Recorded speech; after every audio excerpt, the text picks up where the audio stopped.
Bismillah. Tanya ke manusia, ya silahkan. Tapi yang paling penting tanya kepada Allah. Ya istikharah. Ya istikharah. Jadi ketika ada yang melamar kita, ya kita istikharah, sholat sunnah 2 rakaat, kemudian baca doa istikharah. Kalau nggak hafal ya sambil baca, tidak jadi masalah. Kemudian ketika kita sudah mantap, doa istikharah itu jangan dihentikan, terus dibaca di waktu-waktu yang mustajab. Misalkan kita selesai sholat sunnah ya, selesai sholat sunnah, atau pas sujud pada saat sholat sunnah, silakan dibaca, nggak jadi masalah. Ya, antara adzan dan iqamah dibaca. Ketika sepertiga malam yang terakhir dibaca, tanya kepada Allah. Nanti kita akan dibimbing. Nanti kita akan dibimbing. Ya, jadi seperti itu.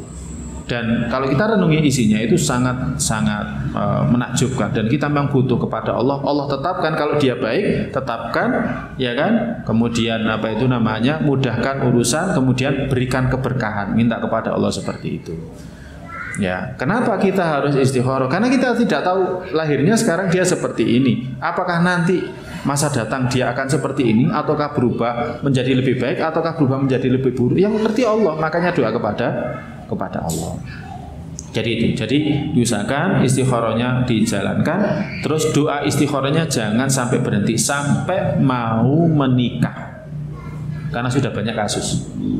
Ya saya tahu sendiri, sudah nyebar undangan. Ya 2 pekan nggak jadi. Padahal sudah nyebar undangan.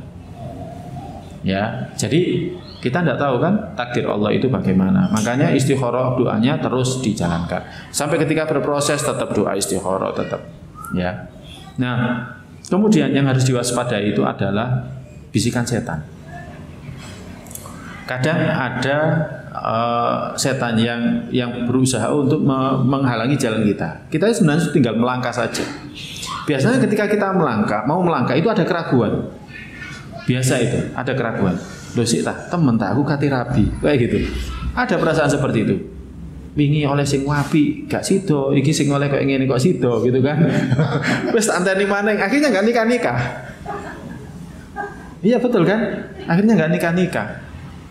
Ya akhirnya dihalangi untuk nikah. Mari kok gak sido, setelah itu gak jadi ya nyesel, aduh iki gak sido maneng. Ya kan? Nanti akhirnya proses, lo ternyata gak lebih baik dari sebelumnya. Ya terus seperti itu nanti.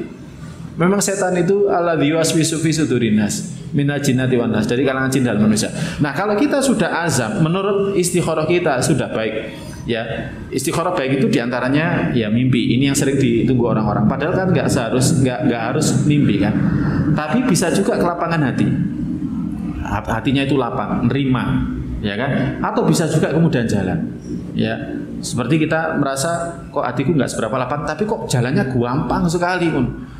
Saya nggak punya ini, nggak apa-apa, saya nggak punya itu, nggak apa-apa, wis gampang sudah ada yang ngurus. Ya alhamdulillah itu jawaban dari istikharah. Nah tapi tiba-tiba kadang ada yang ganggu gitu loh, ada yang ganggu, ya dari kalangan jin dan manusia. Nah ketika kita sudah lapang hati kita, jalan kita juga sudah lapang, sudah faida azamta fatawakkal ala Allah. Kalau sudah azam tawakal sudah. Yes. Itu insya Allah pilihannya Allah. Karena setan akan terus ganggu. Itu. Ya, kalau sudah tahu seperti itu baik, ya sudah dilanjutkan. Ya, cuman yang lebih ngerti kan Allah. Monggo ditanyakan lagi kepada Allah. Tapi kalau dari ceritanya itu, ya sebenarnya sudah bagus. Ya, tinggal dipoles lagi saja. Ya, istrinya yang moles. Ayo, Mas, mosok pandemi corona ini wis podo melayu kabeh, mosok kok masih sholatnya nggak jamaah lagi, ya kan? Sudah banyak jamaah, ya ke pasar tetap dilakukan, dijalani, kerja tetap dijalani, ke masjid kok nggak dijalani. Nah ini yang jadi masalah, ini keimanan kita kepada Allah gitu kan. Takut coronanya di masjid, nggak takut coronanya di pasar kan, seperti itu. Ngoten nggih, wallahu a'lam bishawab.